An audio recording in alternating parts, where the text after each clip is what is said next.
Hello, hello. Welcome to my channel. My name is Emmie from Emmie Evolving.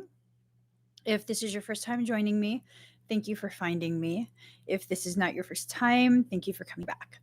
So, I'm going to be doing a reading for Pisces, Sun, Moon, Rising, and Venus. Also for your cross watchers, also for those of us who find ourselves on this channel without any Piscean anything. You're probably an empath. You're probably needing messages from your own soul. So, I'm starting to itch. Oh shit. Okay. It's gonna be fine. It's gonna be fine. I asked the energies, my hair is crazy today. I asked the energies what this reading was gonna be about. And I was told thinking of how to approach. And the sense that I got was that someone was thinking of how to approach you. Approach you in a positive way, approach you in a negative way.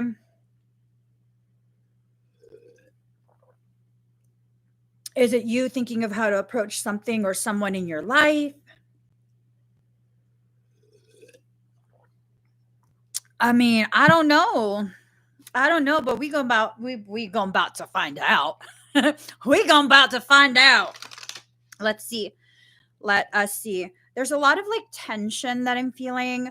I know these aren't my emotions. These are not, it's not my energy. I'm feeling some sort of energy that's telling me that this is a very stressful thing.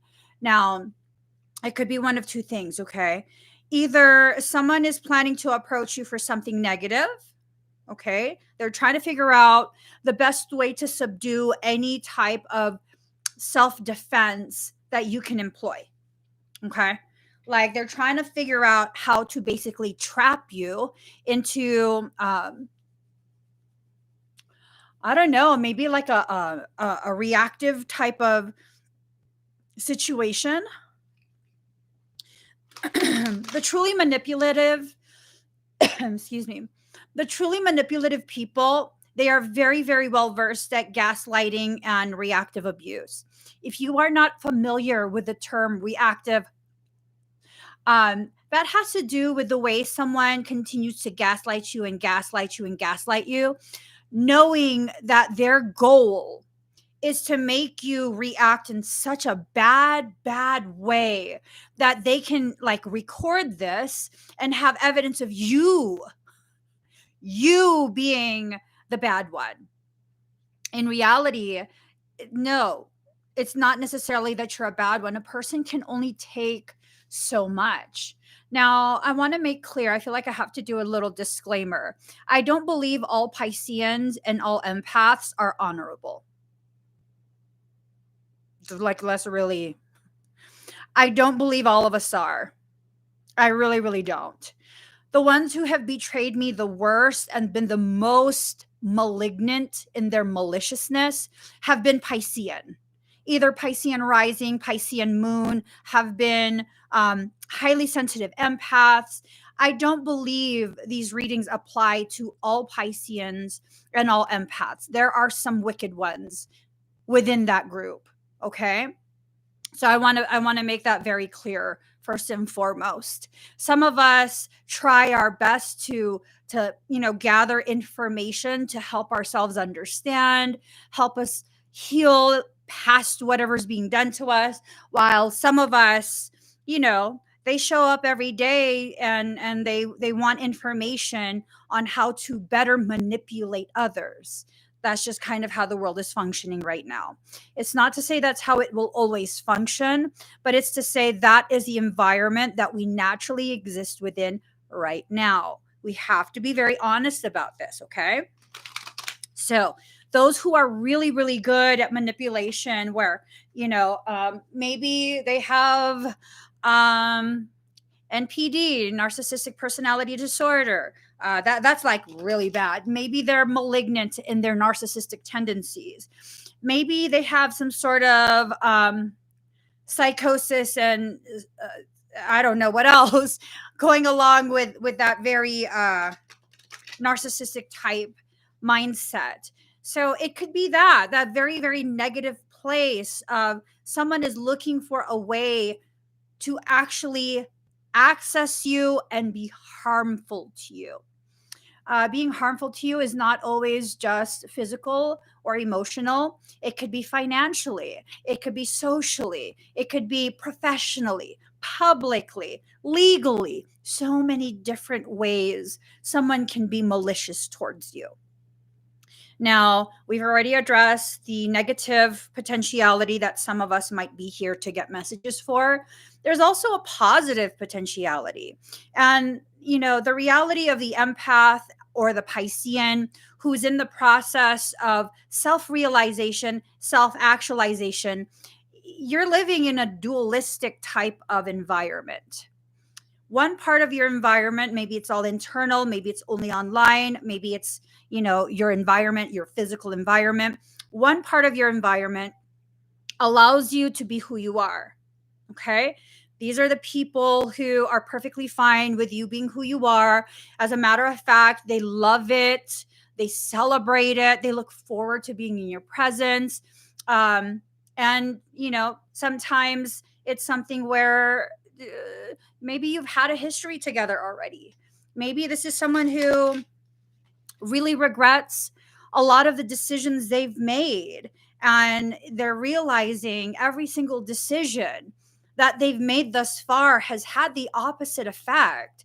Instead of bringing them closer to you, it's taken them further and further away, and they're struggling to figure out a way of, how do I approach this so that I don't push them further away. They got the Jones for you.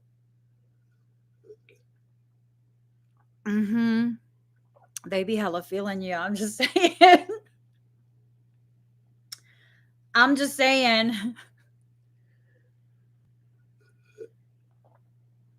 So Pisceans have that duality. Many of us do, where we're either highly celebrated or highly vilified by the people in our environment. Okay.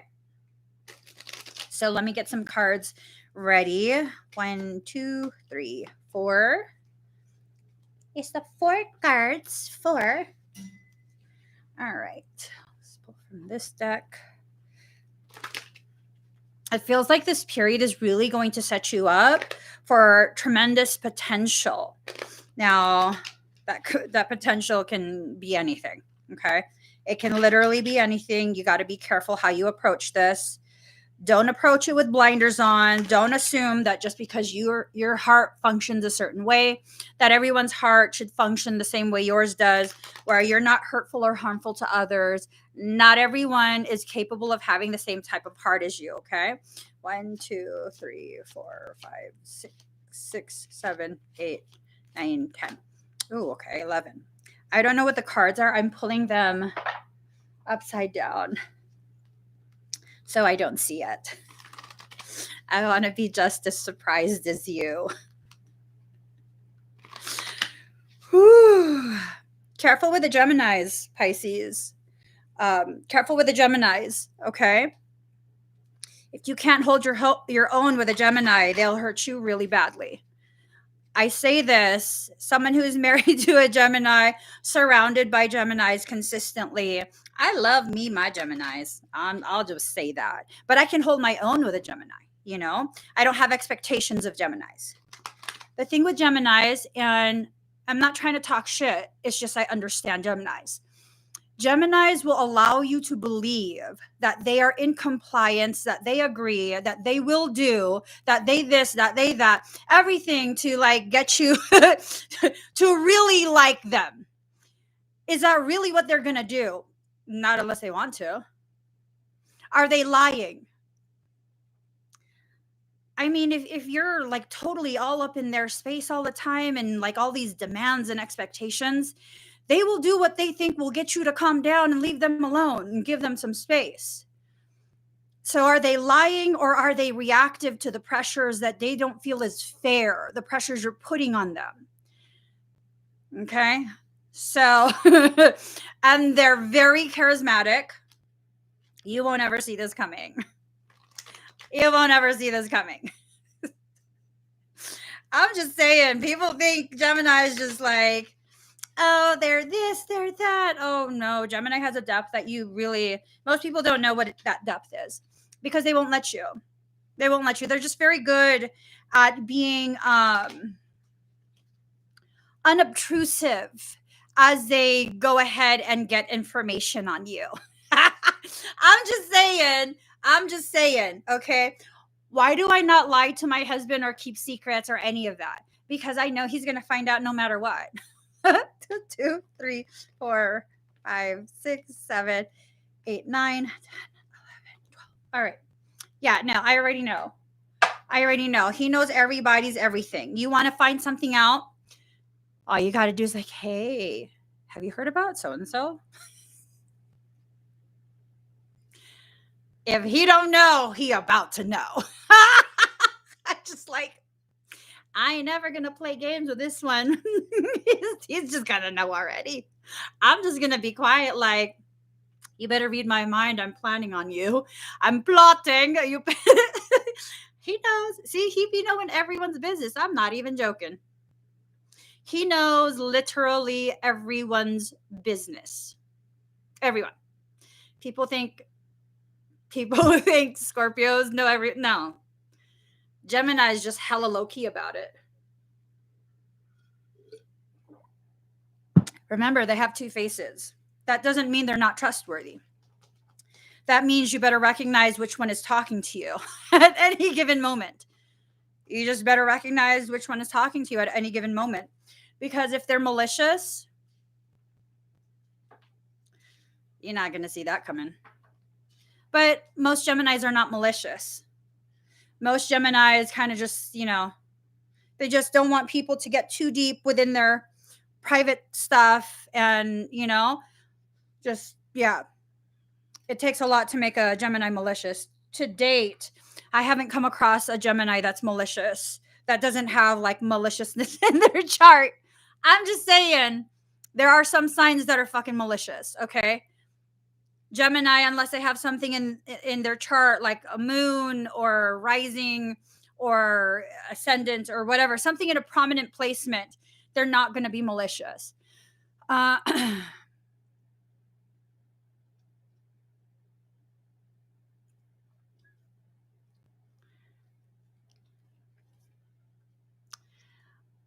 I don't know how intuitive you are if you don't know how to get them out of your space. That's my Capricorn coming out. Let me just get from another deck. I'm just saying. There, that might be a malicious one. Every Gemini I know, the moment you let them know that you don't want them around, they're not going to be around. So whatever's going on, it's not because of the Gemini in his chart. It's not because of the Gemini in his chart. I tell you that much. Gemini can be annoying. They can be like, they can cause you to question and wonder, but that's not a Gemini type of behavior. That's just not. And I know a shit ton of Gemini, like a shit ton of Gemini. And I've never seen that type of behavior coming from someone who doesn't have something else in their chart to behave that way. Mm-mm. There's no way you're going to convince me Gemini are malicious. Now they talk shit. They talk mad shit, but they just like to talk, period. I've never been a Gemini that just don't like to talk and talk and talk. And Gemini like me because just you go ahead, you keep talking. I'm just going to sit here and nod. I don't have much to say. I was just going to sit here and nod. I just got to sit here and nod. Like, mm-hmm. Every once in a while, I will tell you back what you said to me. So I'm not ignoring you. I'm listening to you, but my throat, I can't maintain that kind of, I can't. Not in person.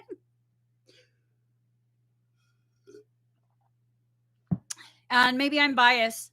Gemini are my favorite sign. So maybe I'm biased.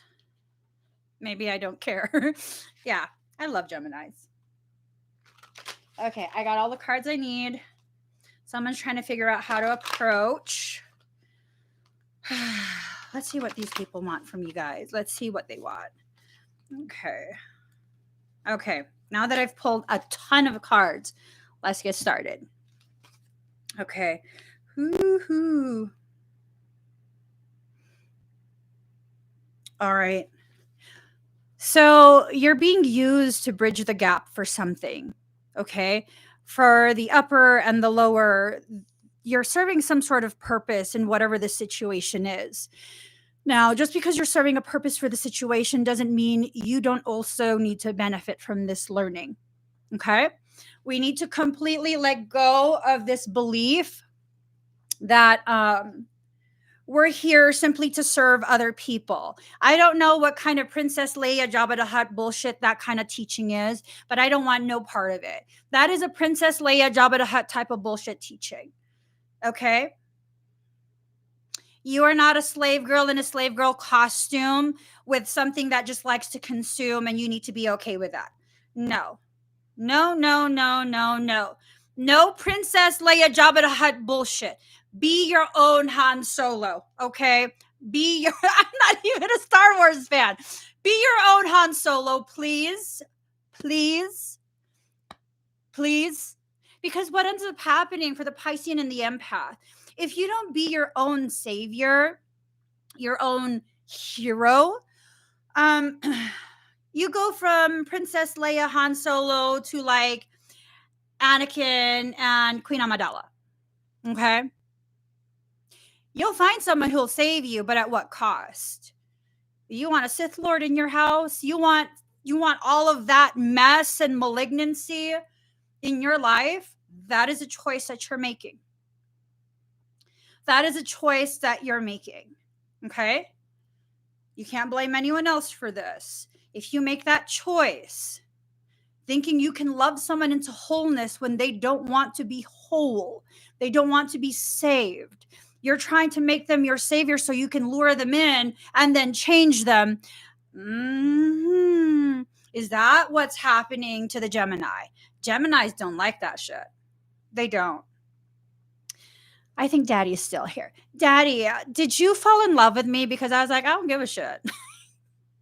Call me, don't call me. I really don't give a shit. I got my own shit to do right now. I got my own shit to do. I'm not chasing you. We not going to play text tag. We not going to do none of that shit. You want to spend time with me? You reach out. Until you reach out, girlfriend is busy. I'll make time for you. I will. But you got to let me know you want me to make time for you. No, none of this fucking game shit. See, he loves the chase. He also loves the attitude. I ain't got time for that shit. I don't. You want someone to really, really value you? Don't have time for none of that bullshit. I'm just saying.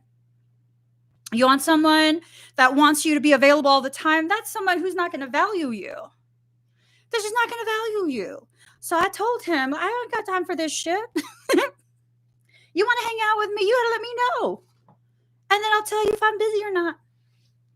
And it's not that I'm busy because I'm playing games. It's like I'm busy because I'm trying to be the most successful version of me possible.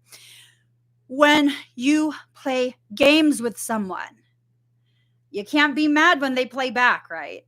You can't be mad at that. You really, really can't. You really, really can't. All right. Shine your light. Allowing people to be attracted to the most beautiful parts of you. You don't know what those parts are, so just shine. Just shine. Be like a lamp in the darkness. You don't know if they like you because of the light or the lampshade, the way the stem goes, like whether you're battery powered. So you don't know what part they like about you. So let people show you what they like. It works with me, my husband, because I'm just really unattached to everything. I'm just like, oh, well. Oh, well. Oh, well. You don't want to see me? Okay. I don't care. Whatever. And that makes him feel like, how's that make you feel?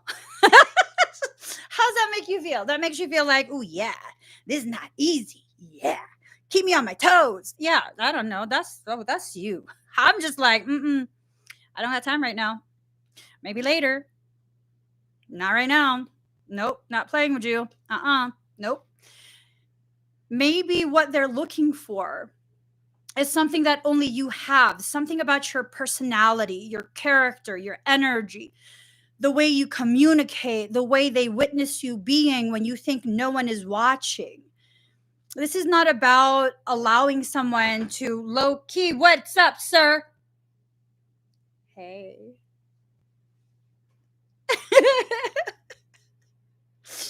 I'm just saying, he still makes me giddy.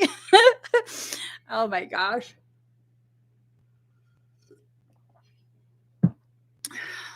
Or anyways, let me just. All right, sorry. So shine your light, okay? You don't know what they like about you. For the negative aspect of it, like moths to a flame, they're drawn to you because you have light that they think they can consume. That's okay. Burn brighter. Let the motherfuckers burn. I'm just saying, I remember one time I was talking to one of my like closest girlfriends. I've known her for a very, very long time. And, there were things going on, and I was just like, girl, that person is like so demonic. They're drawn to your light. Girl, are you going to be okay? Do you want me to fuck shit up? Just let me know. Because, like, I'll put a fence around you. I had this whole game plan, right? Like, if he touches the fence, he'll be so crispy critter. And she goes, no, it's okay. I was like, are you sure? He's trying to court into you.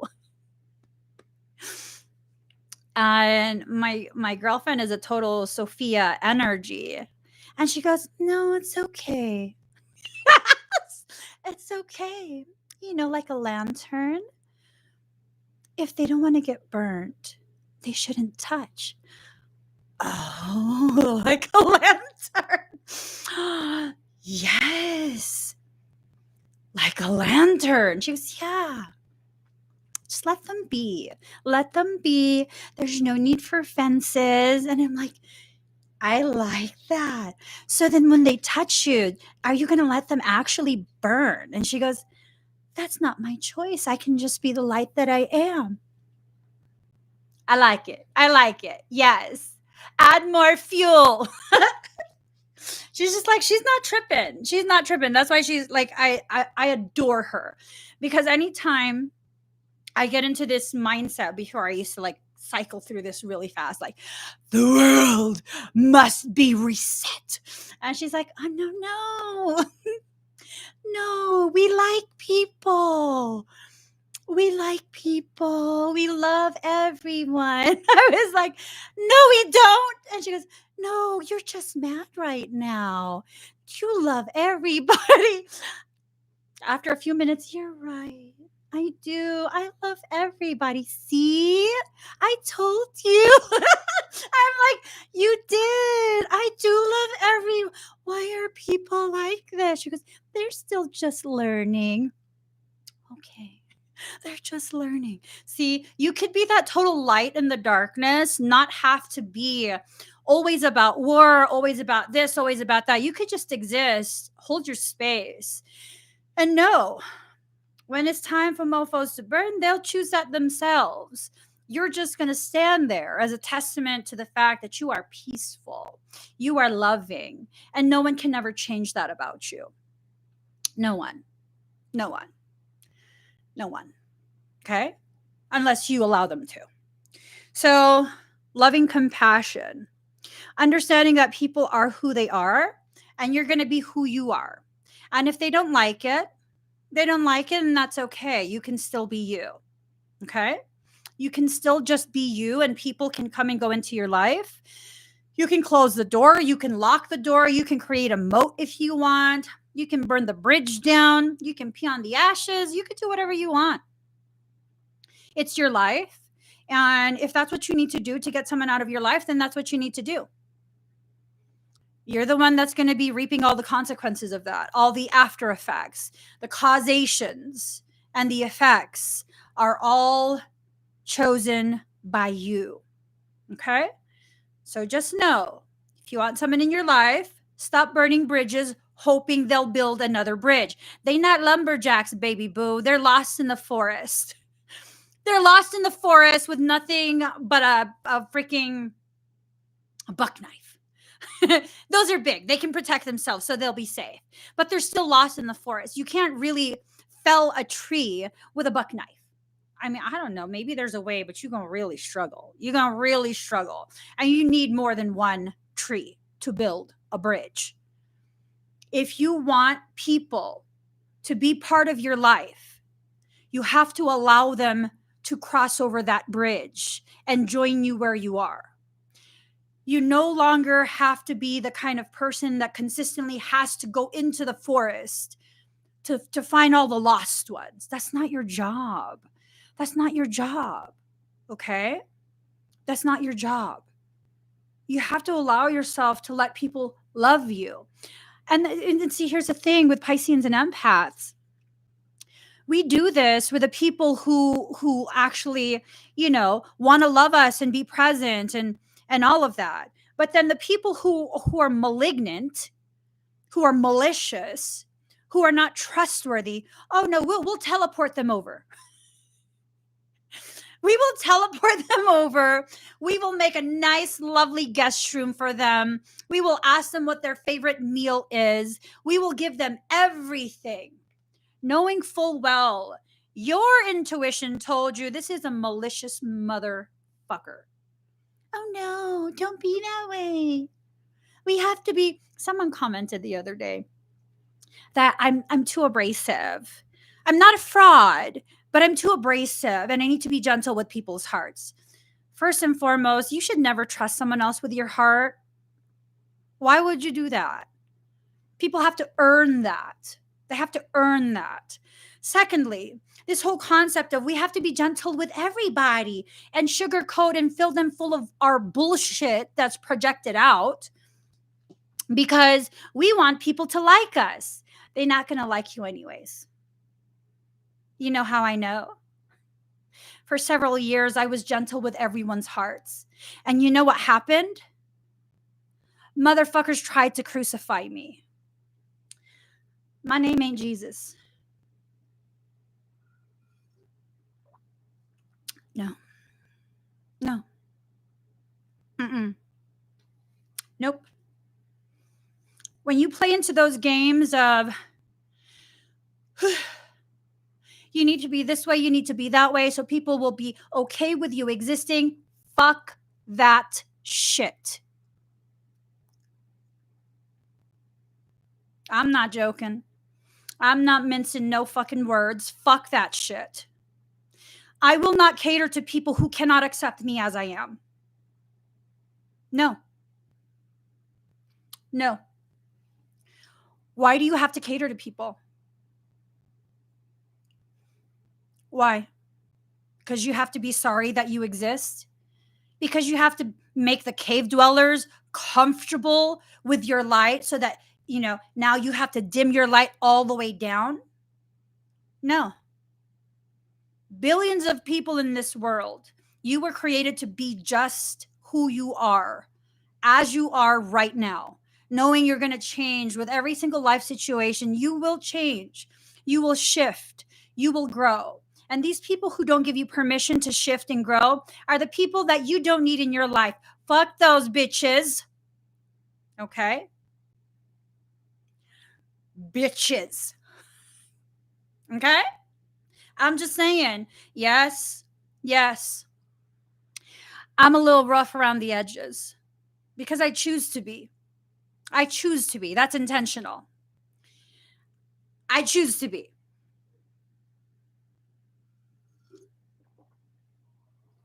Well, Emmie, why would you choose to be like that? Well, why wouldn't I? Why wouldn't I? Tell me something about why I have to be what you tell me to be. Because it makes you comfortable? I don't need to make you comfortable. I'm not your mom. Try having that conversation with your mom and let's see which chancla she uses. I'm just saying. I own myself. I own my life. I will conduct myself in whatever way I want, and I will be responsible and own the after effects of what I choose. For far too long, I've had people approach me and try and tell me I should be this, I should be that, I should la la la la la, and la la la la la. And those were the very people who later turned around and betrayed me when I was no longer of use.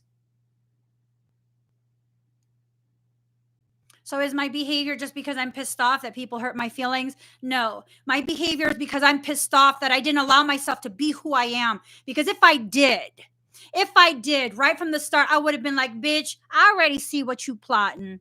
No, I don't fucking think so. Keep walking. Find someone else to use to build your audience. Fuck you. It's in me trying to be something outside of what I actually am that really fucked me over. It's not a person, it's me. So now, if I'm gonna get fucked over, it's gonna be on my terms. I'm gonna wear what I want. I'm gonna have the kind of whips and paddles that I like. Okay. I'm gonna have handcuffs, powder coat in the color I choose. Okay. Okay. I'm gonna let myself do stretches before I bend over. I'm just saying, it's gonna be on my fucking terms. And I'm not gonna be ashamed. There will be people who will try and figure out how to approach you so they can override who you are. Mm-hmm. Mm-hmm. That's possible if you have stagnant energy, stagnant code. If you are stagnant, then yeah. However, if you allow yourself to be who you are, a dynamic part of creation, it's going to be really, really hard. It's going to be really, really hard. Part of how you do this is by exploring your vulnerability. Vulnerability is actually a superpower. Okay. The world tells you that if you feel things, if you have emotions, if you react to those emotions and people see the effects of what they did to you, that you're somehow weak, that now you're going to no. I say this as someone who people have not seen cry for pretty much my entire life, all the way up until about maybe 3 years ago. No one had ever seen me cry. I thought it was power that I'm able to control my emotions, and you only ever see me put together, very serious, polished. No, that's fear. That is a fear driven trauma response. That if you see something about me that's soft, that you will harm me and I won't be able to stop you. That is weakness. That logic of being vulnerable and allowing people to see your vulnerability makes you weak. That in itself is weakness. I have never been more powerful than the day I allowed myself to freely feel, regardless of who's watching. How powerful do you have to be able to be in your softness and be vulnerable in front of other people? Like, how's that powerful, Emmie?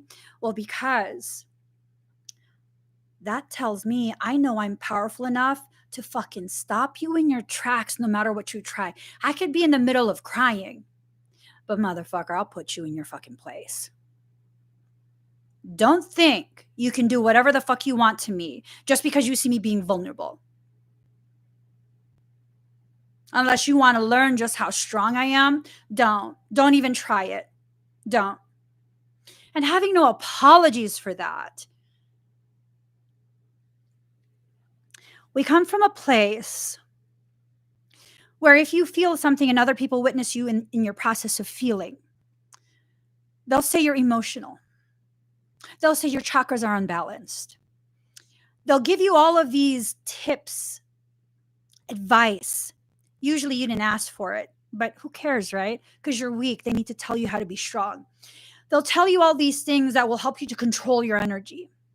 All of these things they're telling you are the very things, mindsets, logic that will help to construct walls within your field. Now, are these walls your fortress or your prison? Because if you have to stay there, that's a prison. Those are blockages you've corrected. When I say corrected, I mean intentionally used. So you intentionally imprisoned yourself. There's no one to blame for that. You have to take ownership of it. You have to take ownership of it. And taking ownership is the most powerful thing, because then it tells you, these are the things that I decided that led to this effect. These are the causations that led to this effect. Okay, I'm not going to choose these causations anymore, so I won't have that effect. I'll choose these causations and see where that goes. That's powerful. Powerful means you take accountability for what you allowed, either passively or outright. People are trying to figure out how to approach you. They can keep trying to figure it out, but if you are powerful within your own space, you then know whatever they try, if I don't give permission, it's not working. Vulnerability is powerful. I get this image of like this damsel going down the tower, out the courtyard, out the gates of the castle. She's now out in the open. Just out in the open. She's not inside her fortress anymore. She has no weapons. She's out in the open, exposed to the whole world. She's not afraid. And up comes this army, an army of marauders who want to pillage, who want to take. And there are thousands of them ready to storm her castle. She's the only thing standing in the way of that. She's not afraid. They don't know why she's not afraid.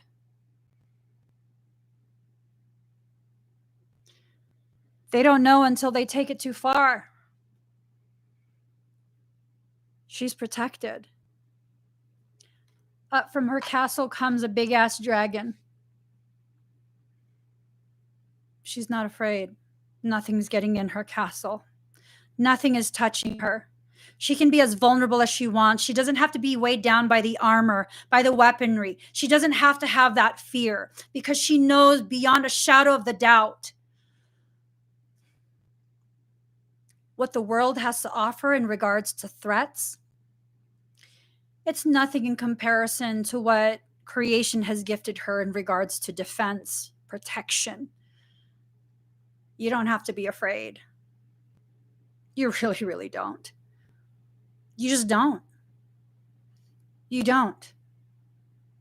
People see me and they think they can do all this shit, say all this shit. I don't think so. No. It's not because I'm impervious. It's because I understand what stands behind me. I don't have to be worried that people see me in a vulnerable place. I'll tell you guys this.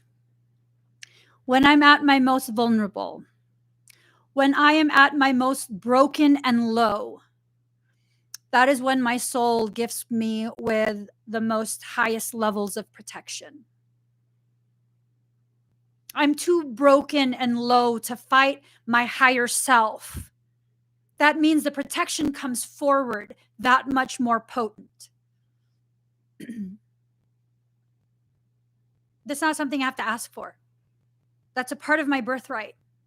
I am entitled to that. It is a part of my birthright. It is mine. It doesn't matter who approaches, how they approach.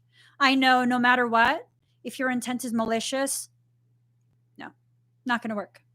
I don't give it permission to work. Not even passively. Not even passively.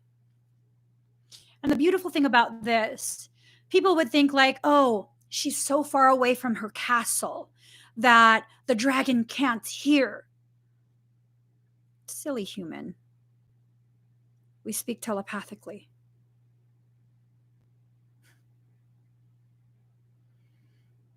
That princess and that dragon are telepathically tied. She doesn't have to say a word. She just has to be aware of a need. And her defender is also aware. And that's the truth of energy. That is the truth of energy. You have the freedom to grow within your space in whatever way you feel is appropriate for you. So grow. Grow. Who cares if people think you're doing it wrong? Wrong for whom? Are they now the expert of your life? You know, what's funny is this, okay? Years ago, one of my kids has celiacs, and he was still undiagnosed, right? And like, I brought him into the doctor. We were seeing so many specialists. It was just crazy. I brought him into the doctor so that she could order a liver panel. That's all I wanted, a liver panel. All of his symptoms were consistent with undiagnosed, untreated celiac disease. She found lymph nodes that were swollen. It was like he had grapes under his skin. That's how swollen the lymph nodes were, which is still in alignment, consistent with someone who has celiac disease. So I'm asking her, can you please order a liver panel for my child? She goes, no, he needs to go to oncology, pediatric oncology. We're sending you a referral. You have to take him to the Oakland Children's Hospital. And she has tears in her eyes, right? She's like, I'm so sorry, Mama. I think he has leukemia.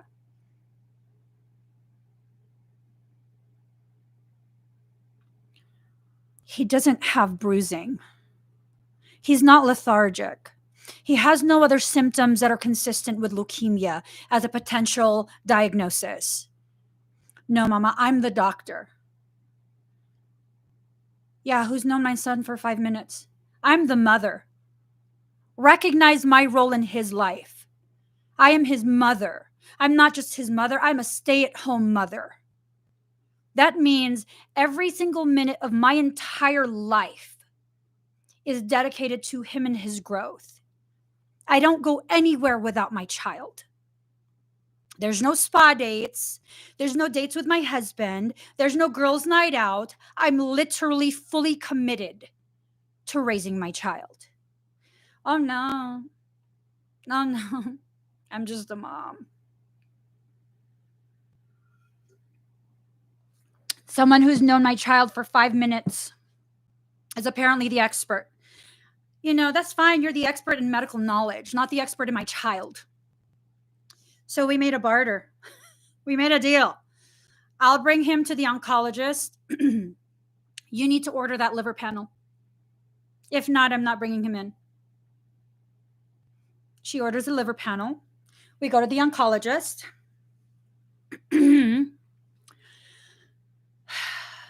Oncologist takes one look at him, asks about the symptoms, and oncologist tells me, your child doesn't have cancer. I was like, do you want to do testing? Because our pediatrician apparently is convinced that my child has cancer. Doctor laughs. I was like, right? I was like, those are not symptoms consistent with cancer. I believe he has undiagnosed celiac disease. Doctor asked me, why do you believe that? First off, he has greasy stool. It looks like he's passing the intestinal lining. The poop smells very, very rancid. He has a lot of lymph nodes that are swollen, which is consistent with undiagnosed celiac disease. I believe his liver is struggling. I asked for a liver panel, and the oncologist tells me, sounds like you know what you're talking about. But I'm just a mom, so... Oncologist goes and looks at his file. Oh, wow. Your kid's liver panel's through the roof. The enzymes and everything are just, wow, that's like, whoa, that's really high. And I said, yeah, consistent with celiac disease. Goes and looks it up. You know all the symptoms. Yeah. And your child has all the symptoms. Yeah. Why isn't the doctor listening to you? Because I'm just a mom. Then the conversation progresses into, you know, pediatrics would be very, very blessed to have you on our staff. Please finish up your medical school. You need to be a pediatric specialist of some kind. No, I'm a mom. I'm a mom. I do this for my kids because they entrusted me with these children to raise them properly, to keep them safe, to advocate for them. The world is not going to give you permission to be the expert of your own life. But it's up to you whether you're going to allow that or not. It is up to you. It is really up to you. And let me make this clear. If there's anything that I feel like this is a very, very likely diagnosis, I don't fucking play games. These are my children. Fuck that. I'm not going to endanger them. Whatever I assess at home, I will bring them to a medical professional, a licensed pediatric doctor, and they'll tell me the same diagnosis. Except their diagnosis sticks because they're licensed. I'm not. I've been a mother for over 20 years at this point. Over 20 years. I've done this for all of my children.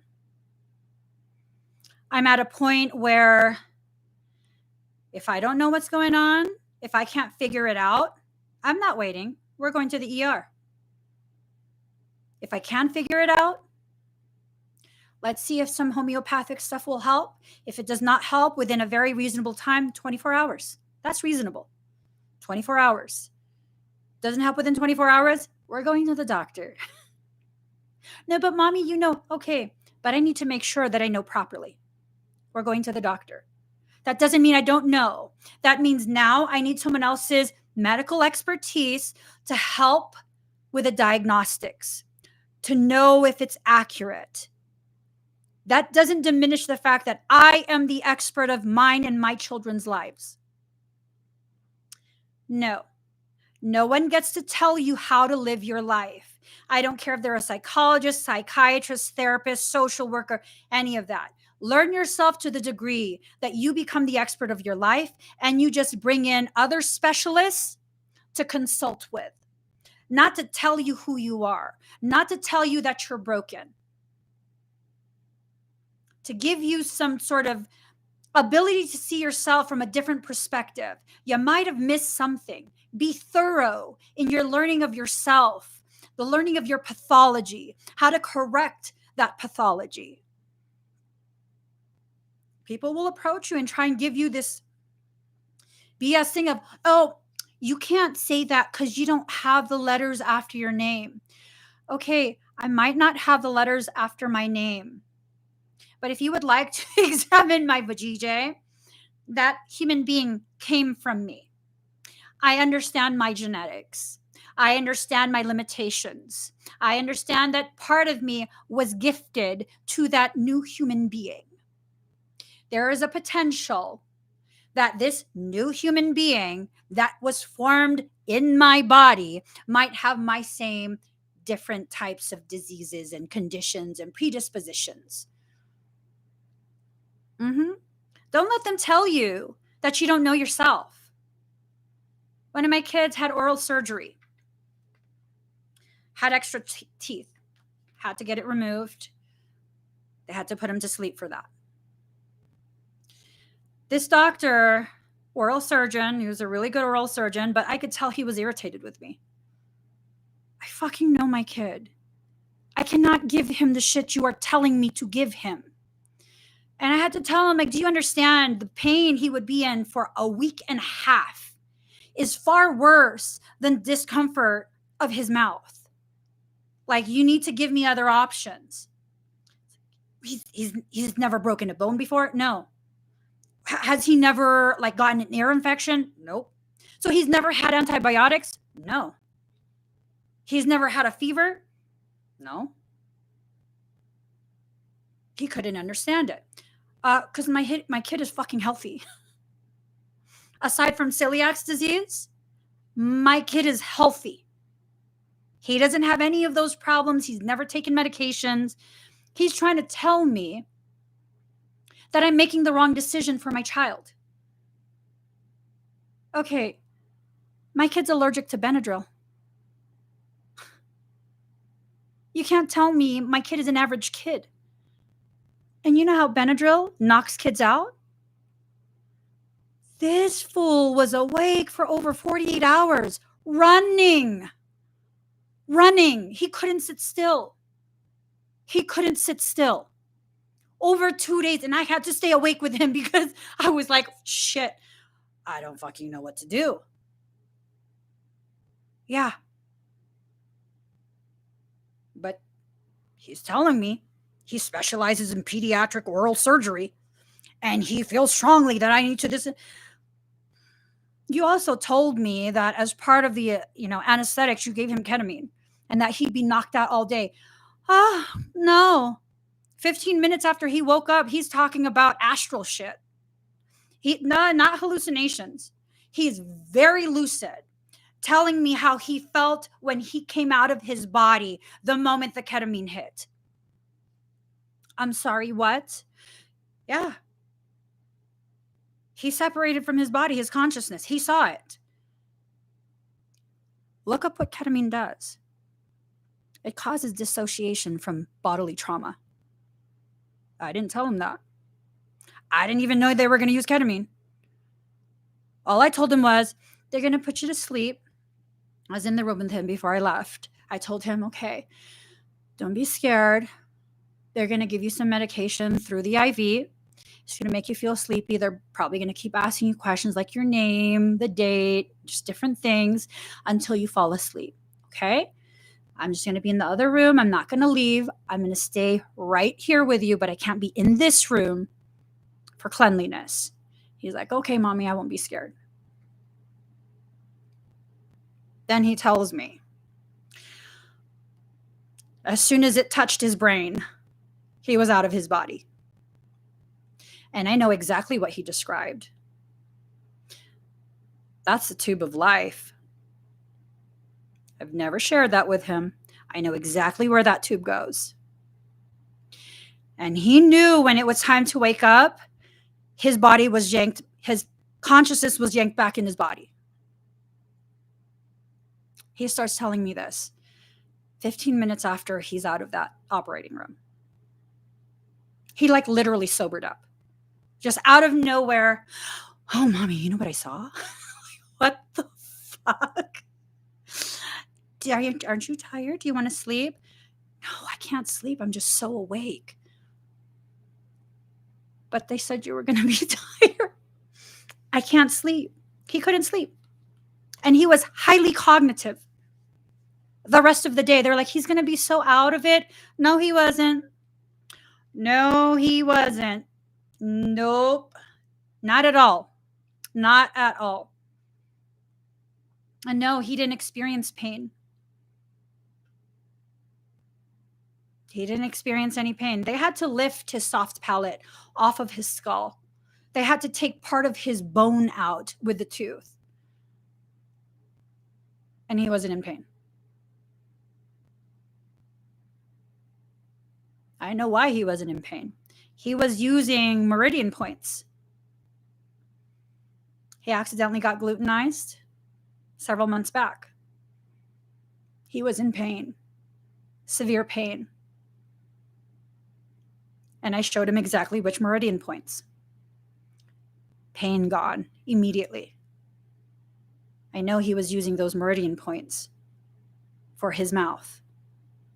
No pain, no medication, none. People will try and convince you they know more than you. I know my kids. My other kids, they probably need pain meds. My other kids, yes, they probably going to be knocked the F out. This particular kid, whatever you tell me is going to happen, he's going to do the opposite. He's going to do the opposite. And everything you say is just irrelevant because none of that will apply to him. None of it. It never has. Never has. It just never has.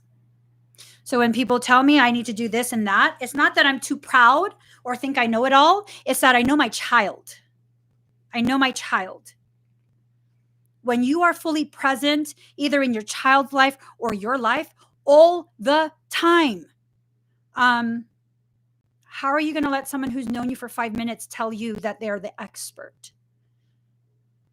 Now, they might have the schooling to help you understand things that maybe you don't know and help you to integrate the information as is appropriate for your unique condition and experience. But you are the only expert in your life. You're the only one that's been present the entire time. The entire time. And it doesn't just apply to our kids. It especially applies to us. To us. How many of you had something that was wrong? You knew something was wrong. The doctors are telling you nothing's wrong, only to find out way later that something is wrong. Listen to yourself. Ooh, fires, Solaris Sublime. 2 dragons. Polarities. Solaris Sublime. That sacred flame. Going back to that concept of you're like a lantern in the darkness, and if the moths want to come and consume your light, then they can't blame you for getting burned. That's their choice. Earth Star Chakra initiation. So you're basically being initiated into the group of souls that are much more aware to the point of raising your actual dimensional level of consciousness. Allow it. This is the period of your life where the things that happen are being allowed to happen to help with your growth, to help with your understanding of yourself and your journey. Trauma-induced secretion. Like, Emmie, that can't be true because this is so traumatic. Why would God let that happen? Okay, so first, God is hands off for everything. Hands off for everything. God is a type of parent that lets the children figure it out amongst themselves. God only intervenes when the children are so out of control. Like, my kids can have conversations with each other. They could be arguing and stuff, and I'm just quietly listening. The moment someone starts to get out of control with their emotions, they can't self-regulate. They're becoming too aggressive towards one of their siblings, threatening physical violence. No, have a seat. Figure yourself out. If you need help figuring it out, let me know. You are not going to be hitting your sibling. I don't think so. That's very rare. Very, very rare. Why is that very rare? Because I let them figure things out on their own terms. I don't need to micromanage. Things that, like, I'm offended, but the other one, the one being spoken to, is not yet offended. I'm like, are you okay with that? I don't know if I'm okay hearing that come out of your mouth. Like, are you okay with him talking to you that way? I mean, are you guys just joking? Because I'm over here feeling like this is just not. I'm not cool with this. Like, I mean, I don't know if you guys are just joking or what, but it doesn't sound good to my ears. So you guys can kind of explain, like, what the actual fuck's going on right now. No, I don't say that to them. So awakening, like I said, awakening your magic. Awakening your magic so that you can reach higher levels of dimensional consciousness. People always talk about high frequency. That's the goal. Why is it the goal? Because someone on YouTube told you it's the goal? Why is high frequency your goal? For clout? So you could say, like, hey guys, guess what? I got a reading and someone said I'm high frequency. Did you know that if you're extremely high frequency and you don't do the work to anchor yourself into this life, if you can't identify as a human being having a human experience in your high frequency, you're usually an asshole to everyone else. I say this because that was me. Yeah. You're like, yeah, no, I'm high frequency. Okay. Do you identify as human? No, I'm a starseed. You're probably an asshole to people. You probably try and dominate other people and tell them that they're living wrong. Oh my God, Emmie, why are you saying that? That's so rude. Oh, but it's the fucking truth. It's the truth. Do you identify as something outside of human and have a higher frequency, and you don't understand why people don't want to listen to you? You're telling them about all the galactic stuff and the energy stuff, and you're telling them about what foods to eat, how to live, and you're calling them sheep. You don't know why they won't listen to you, because you're being an asshole. How can you say this, Emmie? Because I was that. I was that. I bumped up one level of awareness, and then I acted like I fucking knew everything. Yeah. Couldn't relate with other humans at that point. Why? Because I thought the goal was to get as high of a frequency as possible without ever accepting that I'm a human having a human experience in addition to the other half of me. Mhm. Yeah. Yeah. No, I was a total dick.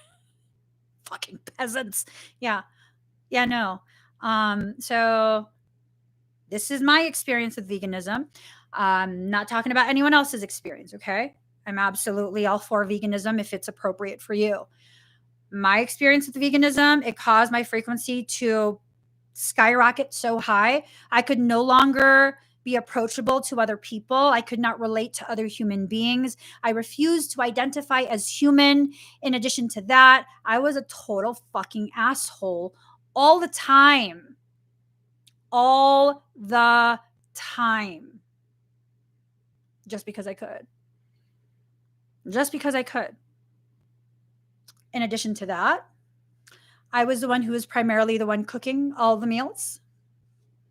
And I couldn't just be like, I'm not, if you want meat, you're going to have to cook it yourself. Oh, no. Oh, no. That would have been too gracious. No, I'll still cook the meat. But when it's time to eat, I'll let everyone know, hey, guys, I'm done cooking that dead carcass. That's a fucking asshole. That's an asshole type of statement. Letting people know that their food is a dead carcass. It's true, but it's unnecessary. It's unnecessary. And having this disdain for anyone who didn't share my logic, share my views, that's assholish. Thank God I'm not there anymore. Thank God I'm not there anymore. And to be honest, to people who are like, why do you have to express things so harshly? If I had someone like me in my life then, I wouldn't have spent so much time in that toxic place. I could have finally understood why that behavior is unacceptable and why I need to shift my behaviors. That I have the right to have my own views. I have the right to choose the way I eat, the way I live, and I am not to condemn anyone else because they don't share the same lifestyle as me.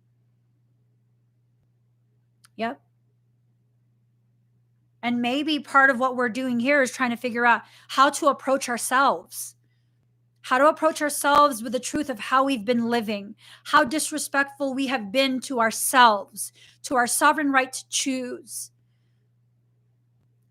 When you begin to identify strictly as a sovereign, by virtue of your sovereignty and your reclamation of that sovereignty, you must respect, uphold, defend everyone else's sovereignty. You are not truly a sovereign if you think it is your job to dominate and dictate to other people. That's not sovereignty. That's demonology. Demonic. That's demonic. Demonic. It is, because that's what demons do. They believe their way is the right way and their way is the only way, and it is their job to force your compliance. This is not mud water, it's chai tea. So, chalice, fulfillment. This process will be fulfilled. You will go through this if your higher self deems it's time. That's like, I would say, about 80% of the planet. Not joking. About 80% of us are ready. I'm talking about 80% of us who are not part of organic portals. There's a shit ton of organic portals at this point. And don't think that just because someone sounds spiritual, they're not an organic portal. Organic portals make it a point to be around, immersed in spirituality so that they can harvest those words, that logic, mindset, energy, and regurgitate it. When someone only ever posts quotes and never really shares their thoughts,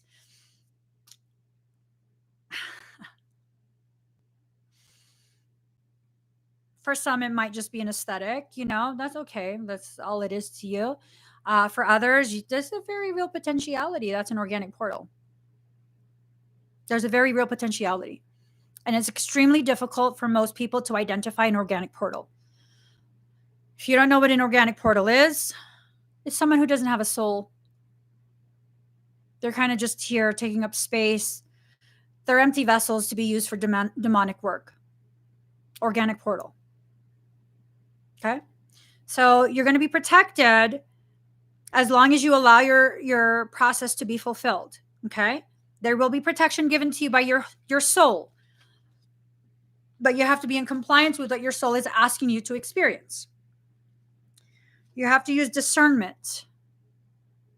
You have to allow yourself to truly see what the situation is that's facing you. Allow yourself to be pure of energy, pure of intent.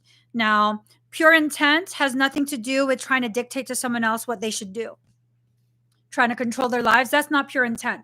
Again, that is demonic. When all you want to do is make other people live, think like you do, that is demonic. Demonic. When you overly concern yourself with other people's lives, other people's thoughts, that's also demonic. That's demonic. Oh, Emmie, that's not true. What about parents?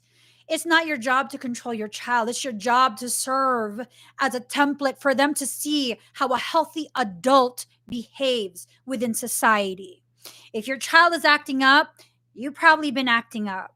They're probably copying that shit from you or from whoever else is in the house. Well, it's not me, Emmie. Okay, well, then who is it? If you don't know, then you're not doing your job as their parent. Harsh shit, huh? Harsh shit. But it's the reality of it. It's the reality of it. I saw this video of this mother. Oh, it fucking pissed me off so bad. I'm still pissed off. I saw it a few weeks back. I think their child is like 12 years old. I want to say it's a son.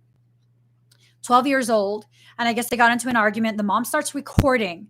And the child says, "Get out of my way." She's blocking the hallway. And she's like, "What are you going to do about it?" What are you going to do about it? And he's like, "I'm going to hit you in your face." And he punches the wall. She goes, "Oh, that's good. You're going to break your fist before you do anything to that wall." You really have the fucking audacity to post that shit? Send your son to my house. I'll teach him how to wreck fucking shop so he can show you what the fuck you taught him. Send your kid to my house. I'll show him how to line up that knuckle with that wrist. Fuck shit up. And she's trying to post it like she's the victim.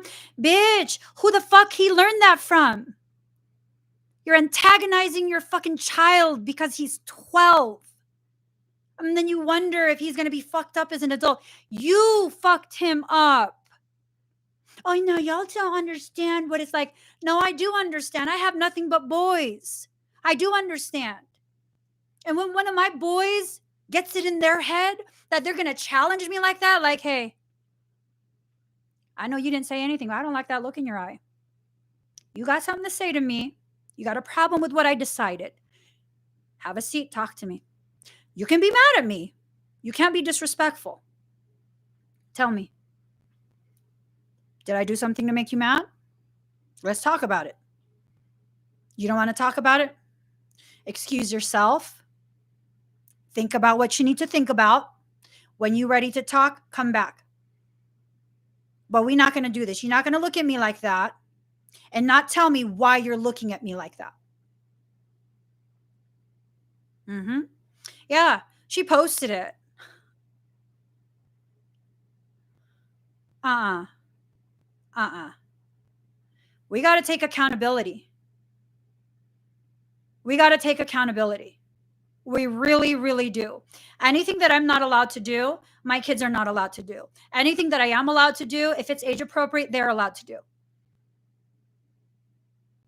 You got a badass attitude? Okay. Is that me talking to myself? Probably. Probably. Probably. Mm-hmm. Yep. One of my kids, I think a few weeks back or something, gave me some wicked ass attitude. And I was like,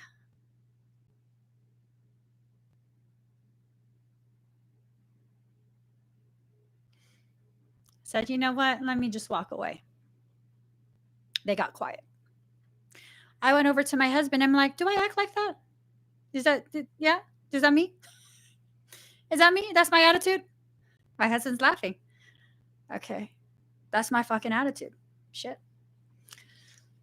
Yeah. I got to work on myself a little bit. I really got to work on myself a little bit. That was fucking ugly. That was ugly. I didn't like that. Mm-hmm. There was no like, you need to change your attitude. No, it's like, that's not like my husband. Who the fuck you learn that from? Is it me? Is it me? I think that's me. I think that's my attitude. Yeah. Accountability. Accountability. There's no need for blame. There's a need to take a moment to recognize, is that my attitude? Because, I mean, you know, like, you learned that from somewhere. Is it for me? And yeah, I talked about it with my kid later. He was really irritated. He was really upset. And he was telling me that he was really upset. And I asked him why. So I don't know. I just wasn't feeling good. And I felt like you were asking for too much. Could you not have just told me that? Could you not have just like, hey, mommy, I really just want to lay down. I just, can I just have some time to lay down? Yes, yeah, I probably should have. I didn't want to disappoint you. And there you go. There you go. It's not because he's a bad kid. It's because he couldn't express himself thinking he would disappoint me. So instead, he allowed me to continue and continue, did not enforce boundaries, remind me that I was encroaching on boundaries. And then he snapped at me and it wasn't severe. It wasn't severe disrespect. But for me, any type of disrespect is not okay. Communicate with me. I'm not the kind of parent that you cannot communicate with. And because I'm cognitive of the fact that I'm that type of parent, I expect you to be able to communicate these things without being disrespectful to me. Because if you tell me, Mom, I just want to lay down for a little bit. Do you mind if I do that later? I'd be like, okay, well, please don't forget. I'm totally that kind of parent. And if it's been 2 hours, I'm going to remind you again. And if you get irritated that I remind you, I'm going to tell you, well, if you don't like me reminding you, you might want to do it without me having to remind you again. Because really, I don't like feeling like I'm nagging you. Learning how to approach other people, learning how to approach ourselves, understanding that our children are reflections, external projections of our internal circumstance can truly empower you. It can help you to take accountability and change your life completely. Just completely change your life. My children are perfect because they're real. Other adults can communicate with them, and yeah, they'll be like equals. So we have to take accountability for our life.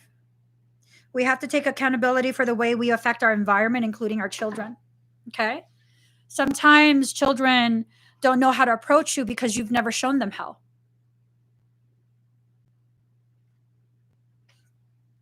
My kid, who's the most like me, we be bumping heads sometimes. When he bumps heads with me, oftentimes I'll be like, okay, and I'll walk away. He'll stop as well. And then give him enough time. He'll think about what happened and he'll come up to me and he will hug me and he will tell me, like, I'm really sorry that I expressed it in that way. And he'll tell me what was going on. And I will reassure him, I still love you. Even with your attitude, I still love you, because guess what? We have the same attitude.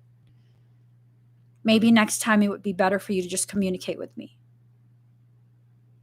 Doesn't make someone a bad person when their feelings are so huge that they don't know how to process it. They don't know how to express it. Especially when you are a child who is never allowed to truly be your authentic self. You then exist as an adult that does not know boundaries, that does not know how to express yourself, that cannot accept that your needs are valid. And if that's the case, which many of us, that's the case, your soul will then allow the approach of those who are malicious, malignant, so that you can get so triggered that you finally enforce boundaries, that you finally have an understanding of what is healthy, what is too much. These are opportunities to learn.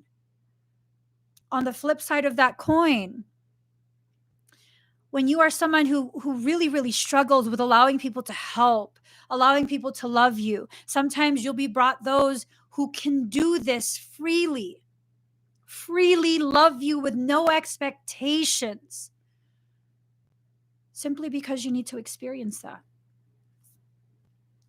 You just need to feel it for once. Have you ever had someone like love you so much and it makes you kind of nervous, because it's like, well, why are you, what the fuck? You're giving me this? Why? What are you, did you do something? Like, is this like an I'm sorry or something? Like, what the fuck? Why are you giving me this? Why are they being so nice to me? And that's a fucking trauma response. That's a trauma response.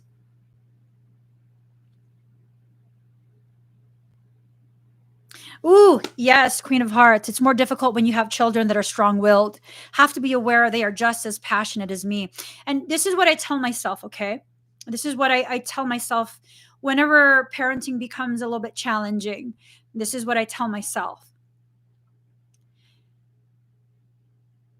I'm not trying to raise a complacent adult. I'm not trying to raise someone who people can easily dominate. I'm raising a sovereign. It's a fucking pain in the ass at times. But when they can assert their space with me, like even when they snap at me, like, I don't like that shit. But I tell myself, like, good, okay, mamas, this is telling you your kid ain't going to take shit from people as an adult. Okay? Just step back. Do not send them back to Jesus right now. Take a step back. Don't tear them a new asshole. Don't cut them down with words either. Step back. Show them it's also powerful to have grace enough to step back, not always engage. You've helped them to learn it's okay to charge forward, to speak your truth. You're not here to easily raise a person who can be easily controlled. That's going to be hard, especially when they're little. That's going to be hard. I promise you, oh my God, the power they will have as an adult. It's powerful. It's powerful. My oldest, you can't fucking tell him shit. You can't. If it's not in alignment with what he sees as truth and fair, he's very well balanced for that. He's not going to comply for shit. And if you try and like force him, oh Lord. Aquarius. Aquarius, okay? With a Scorpio moon. Dead. Dead. Just fucking dead. Y'all dead. You won't even know what happened till the tears fall from your eyes. Dead.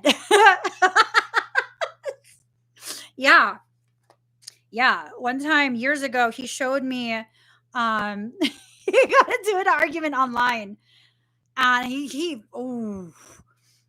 just went off on this girl, and I I forgot what he wrote, but I read. I was like, oh, why would you say that? Delete that shit and apologize to her. And he was like, no, mom. I was like, delete that and apologize to her. That's fucked up. For all you know, that can make her like go so unstable within herself and she could hurt herself. He goes, no, fuck that bitch. And I was like, oh, who are you? And then he told me why he did that. This girl had been bullying one of his friends, hardcore, telling one of his friends to kill himself. I heard that and I said, baby, tag me in that post. Tag me and let them know my mom was coming. Tag me in that fucking post. I got some shit to say to this little girl. Mm-mm. Tag me in that shit. He started laughing. He goes, I already took care of it, mom. Yeah. No, you're not going to do shit that's dishonorable to other people. And I'm very proud of the man he's become because he can speak up. He can speak up. He doesn't always speak up, but when it's necessary, he speaks the fuck up. He speaks the fuck up. Absolutely. And just like me, he's taken on an entire fucking ER to advocate for his uncle. Like, I don't fucking think so. Ooh, son, yes. Yes. Say something. Speak up. Be the voice for someone else. You want your child to grow into that type of adult? Strong sense of self, very fair, honorable, full of integrity. You got to cultivate that from childhood, not program them, but let them be who they are and encourage it. Encourage it. You got to encourage them to be comfortable with being who they are and speaking their truths. People used to be like, oh, he's so disrespectful. Because a 3-year-old told you that you're being inappropriate? That's disrespectful? Well, tell me this. What did you do to make a 3-year-old tell you that that's inappropriate? That's not disrespectful. That's calling truth. When your child tells you, I don't want to eat that tonight. I come from a culture, you don't get to decide what you eat. Your parents going to cook, you're going to eat whatever's on the table. Oh, no, not me. Oh, what would you like? That's not disrespectful. That's being autonomous. That's deciding for yourself. Like, I don't want to eat that tonight. Okay? Was that done to you? Because if that was done to you through your entire childhood, your adulthood, you need to figure out how to approach yourself and have a really real conversation with yourself. A really real conversation with yourself. You just do. You got to talk to yourself about it. So, freedom and choice. Being free to decide who you are, not simply accepting other people's expectations of who they want you to be. Okay? Not just accepting other people's expectations of who they want you to be. Now, there will be people who you will come across who want and need you to be the hero of their life. Be careful of that. What I have learned over and over and over and over and over and over and over again, you can only be a hero for so long. And once you can no longer serve as a hero, they will find another hero. But in order to have a hero, they have to have a villain. And guess who's going to be the villain?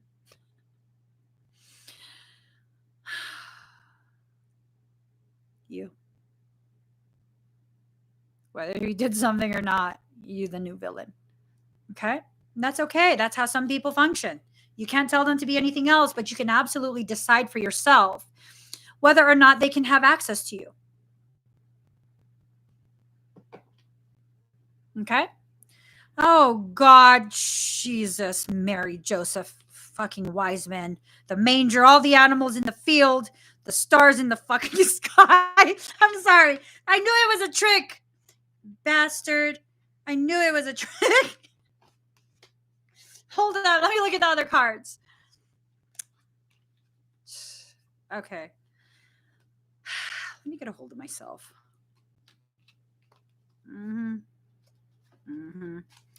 Anyways. Michael says to tell you it's my hypoglycemia talking. That's such a lie. I am starting to feel slightly hypoglycemic. I am. But it's not my hypoglycemia talking. That's me. That's all my attitude. He goes, I was trying to give you an out. I don't want out. I don't want out. Just sit right here.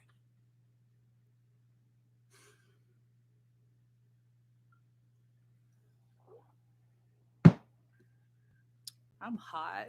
Hold up. I just like, okay. I'm like sick of it. I'm sick of it. Okay. I got to give you guys this attitude because I can't bring it out into the family space. So you guys are going to catch my attitude for a little bit. Turn down the volume. I might get loud. I can't do this out there because then my kids will be like, are you all right? Someone disrespectful in the comments. Did you let them know?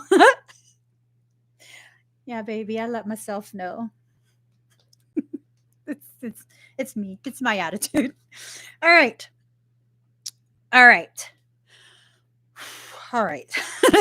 Card number 13, power of attraction. Power. Have you seen that video where you think of something or something like that, and then your pupils dilate? Like, can you even see my pupils? Can you see my pupils? Can you?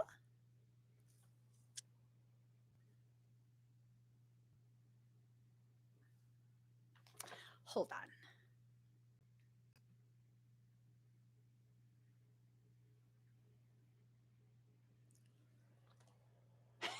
You can. So before you couldn't see my pupils even when my eyes have gotten lighter. Oh Lord. Michael goes, you're so good at changing the topic. Anyways, card number 13, power of attraction. Again, this card tells me you are calling to you the very things that you probably are needing to experience. Yada da yada da, yada da mean. Okay. For some, this is someone that you have a soul connection with. It could work for the positive and the negative. Okay. So this can be someone who is trying to find their way back to you. Maybe to finish off conversations. I don't know why. I totally all right. This is someone who maybe needs to come back to you to finish off conversations and yada yada. This could also be someone who you have history with in a previous life, and they're malignant. Maybe they like you. I don't know, something. But there's like a juxtaposition. There might be two people that this applies to for you guys.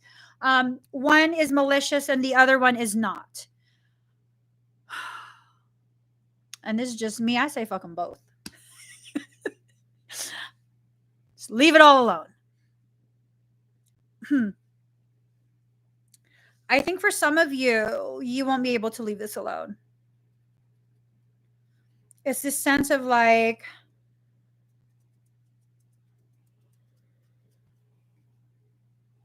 unavoidable. Like unavoidable.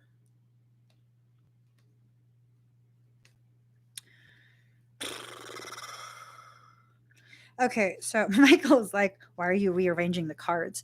Okay, so, here's the thing. Okay, here's the thing. First and foremost, you're very heavily protected, right? Invoke the Orphan. You are very heavily protected for those that this will apply to. So there is a malignant one, and then there's a benign one, right? For the benign one, there was the separation that occurred. I don't know if it's in this life or a previous lifetime, but there was a separation that occurred, and there's attempts to correct the ramifications of that.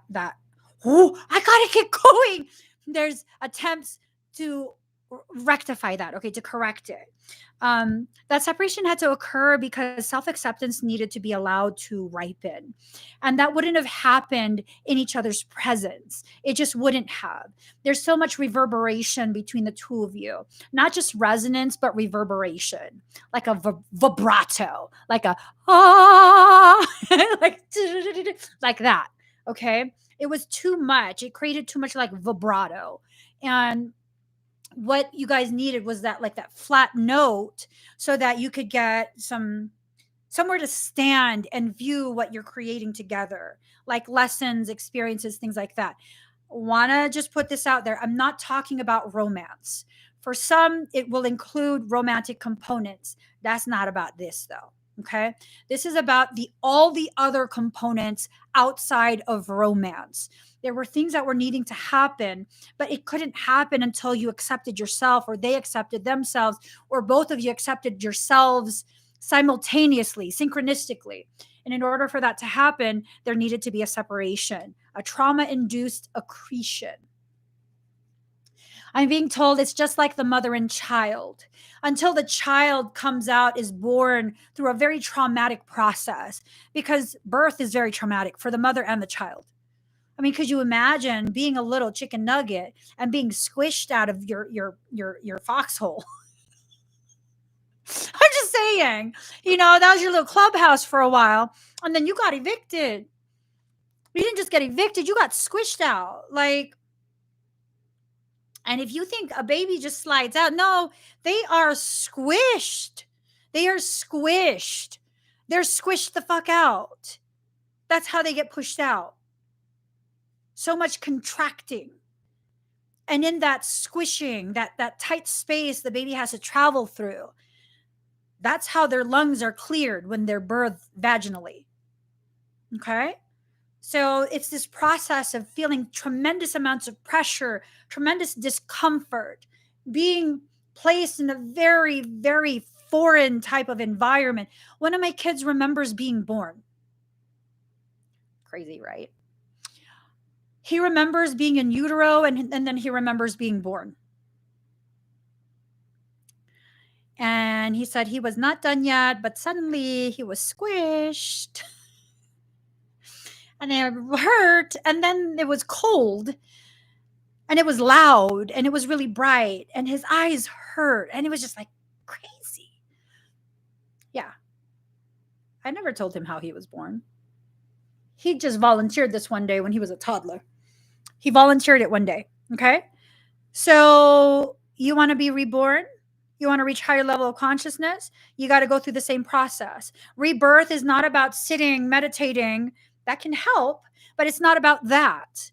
It's an actually viscerally felt process. You wonder why everyone suddenly disappeared? You probably in an ascension cycle. Well, Emmie, why does everyone have to disappear? That's not fair. I have no one. Okay, did you have someone when you were born?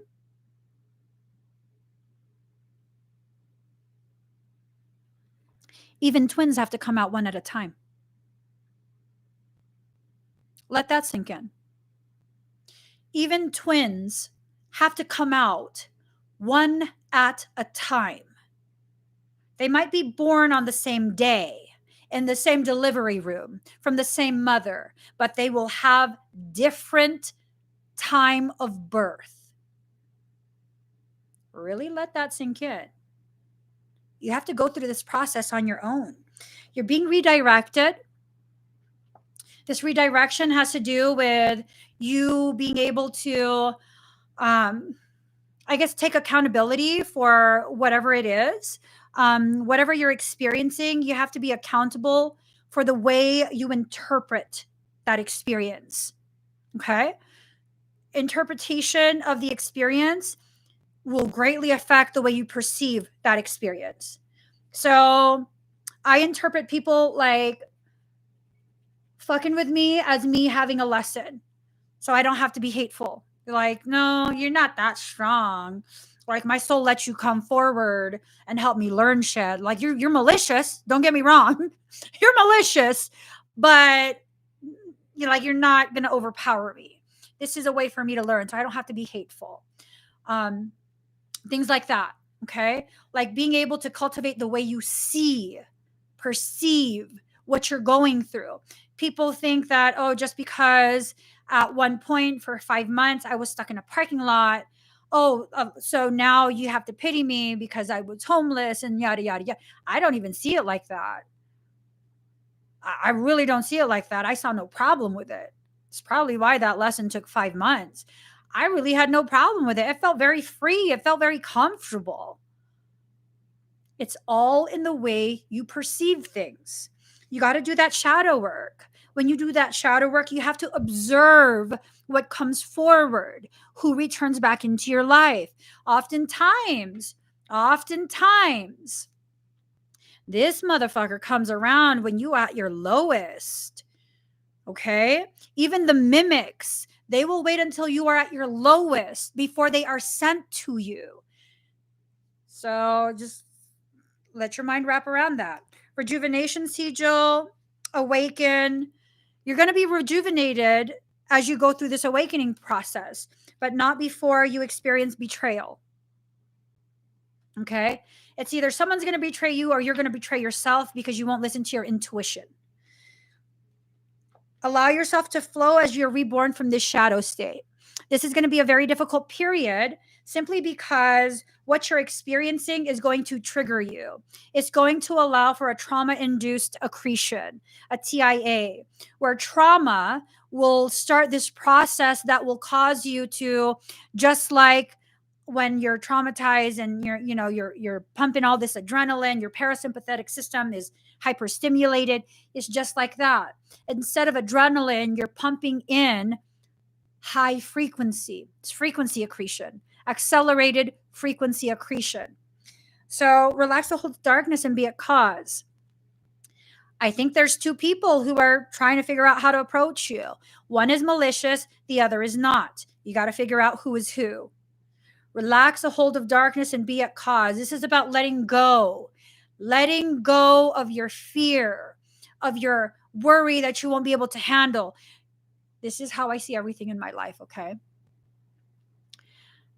If I can't handle it, it won't be allowed. If I need it to grow, I can handle it. I might get broken. I got some glue. I'll piece me back together. No, I don't need to be perfect. That Japanese pottery, I keep forgetting what it's called, but there was this ancient practice in Japan where if your pottery gets broken, gets cracked, chipped, you fill it with gold to seal it up again. You fill it with gold, and the value, it increases. It becomes a very unique thing, and it now carries more value. I see the same thing about my life. The more chipped and cracked I become, the more gold and valuable I am. And it's okay. The people who are in it for aesthetics, where they need the perfect teacup with no cracks and stuff, this is petty as fuck, but I'm going to say it anyways. Those are the same people who would go down alleyways to purchase counterfeit purses. Who cares? That's none of my business. I don't care if your purse is real or not. All I need to know is you are the kind of person who goes for things just for the aesthetics. And once I identify you as that type of person, you no longer have a place in my life because I crave depth. I crave depth. And if you can't go that deep, you don't need to be around me. I don't need you here. And these are the same people who will tell you that you need them. Actually, no, I don't. The only thing I needed to enter this life was my mother. Yeah, my mother. Okay? You let people know, put them back in their place. Don't let them fuck with your perception of who you are. You don't need people in your life. You choose to have them around. And when people make you feel like you have no other choice, that's a prime fucking example of the people who you need to cut the fuck out. Yep. Yes. Well, they really got it in their head that you need to have them around. No, I don't. I promise you that. No, I don't. Nope. So, card number 38, restore and replenish. This whole thing is going to get you feeling run down, make you exhausted, make you confused, make you feel like, what is going on with me in my life? Is it me? Am I the problem? Well, the real question is there a problem? Or what you're considering as a problem, is that really just a pathway that you use to reach the higher level of dimensional consciousness? Are you seeing this as a punishment when really it's the gift of a lesson, a gift of potentiality, a gift of a higher level of awareness, expansion of that awareness? There will be people who will think the goal of life is to live a comfortable, easy life. What I'm about to say is probably going to be offensive to those people. If that is your goal, to live a comfortable, easy life, you're going to go nowhere in your life. You will be very much taken advantage of the people who will offer you these things in exchange for your soul. Stop half-assing yourself. Stop. I'm worth every single fucking struggle, battle, and war I have to wage to find more of me. I am worth it. Maybe we can make the analogy of, you are the queen that was abducted by the shadow, by the people in society who felt you were too powerful sitting on your throne. So they abducted you and they hid you. And if your entire auric kingdom wants to wage a war to bring you back home and place you back on your throne, so be it. But Emmie, what about the people I lose along the way? Collateral damage. The queen needs to sit on her throne. And anyone who stands in the way of that, anyone who stands in the way of you coming back home to yourself, you need to come to terms with the fact that that's collateral damage. It's very cut and dry. It is. Oh my God, Emmie has no compassion. Wrong. I now have compassion for myself. You will not Joan of Arc me again. I don't think so. You will not Joan of Arc me. You will not Jesus Christ me. You will not do any of that fucking shit. Nope. No. No. Compassion, love, all those things have to go to me first.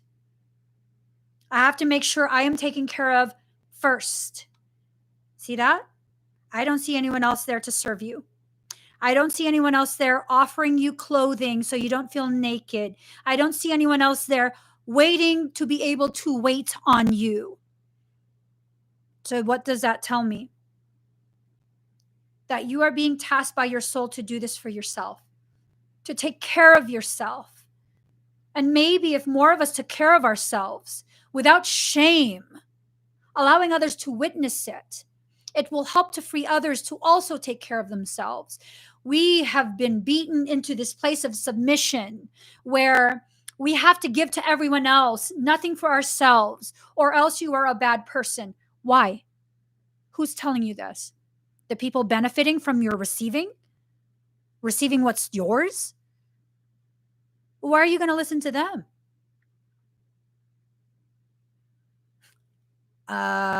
Yeah. You're allowing the very people who benefit from your lack of ability to see what you actually need, you're allowing them to be the one to tell you what you need. No, not even me. Decide for yourself. Don't even take my word for it. Decide for yourself. Take the time to really assess what you need in life. Your life is perfect the way it is. Okay? Sometimes nature will have a natural fire. That's how we clear all sorts of things that block growth.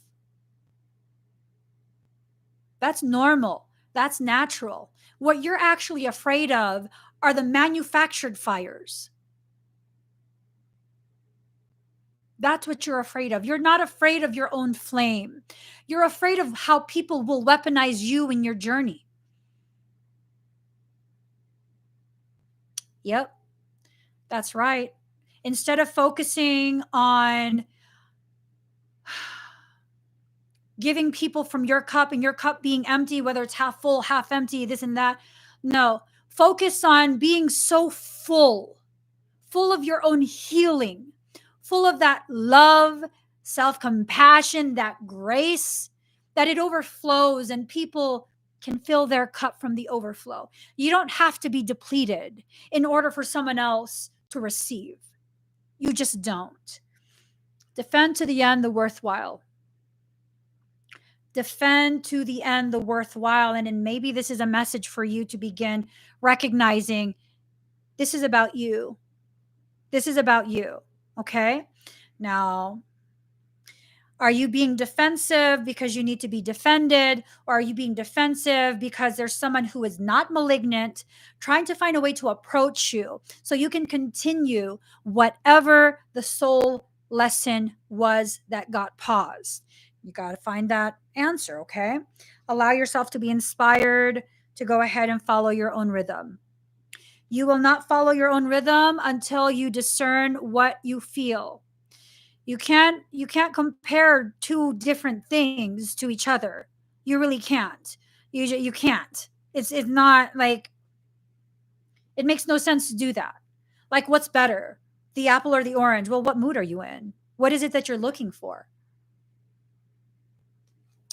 Defensive because I need defended. So the problem isn't being defensive. The problem is not that you aren't being defended. The problem is that you continue to stay in a place that makes you feel that way. That's the problem. How many of us have this problem? We think our problem is that we are defensive, and we think we're defensive because no one defends us. No, the problem is that we keep staying in a place that's not really obligated to change for us, feeling like they should change and be a reflection of your heart. No one's obligated to do that. Not for me, not for you, not for anybody. They're just not obligated to. So when you begin to see that all you are is defensive because no one defends you. And people always talk shit to me about, oh, you're so quick to cut out. Well, motherfucker, if you make me feel like I need to defend myself, I don't want to be that person. Why would I need to stay so you can continue your shit? I don't think so. I don't think so. Well, Emmie, you can't cut everyone out. Who said I was cutting everyone out? I'm just cutting out the toxic. You don't want to be cut out? Don't fucking be toxic. Yeah, I used to be really not no more. I'm not apologetic no more for that shit. You want me to stick around? Don't be toxic. If I cut out, hey, you were toxic. I'm not toxic. Well, maybe not to other people, but to me you were. I deserve more than that. If all I do is feel like I got to match your toxicity in order to remain in that space, I don't fucking think so. I'm out. I'm out. When I start feeling like I got to escalate the cattiness so that you know I can out catty you, bitch, you're out. That's it. That's it. Oh, no, but you got to talk about it. Talk about what? You think I need to talk to you about trying to convince you not to be who you are? No, let your life do that. have a conversation with your life. I need to have a conversation with my life and take myself to the places where I feel healthy. Where I feel so healthy, I now have this opportunity to grow.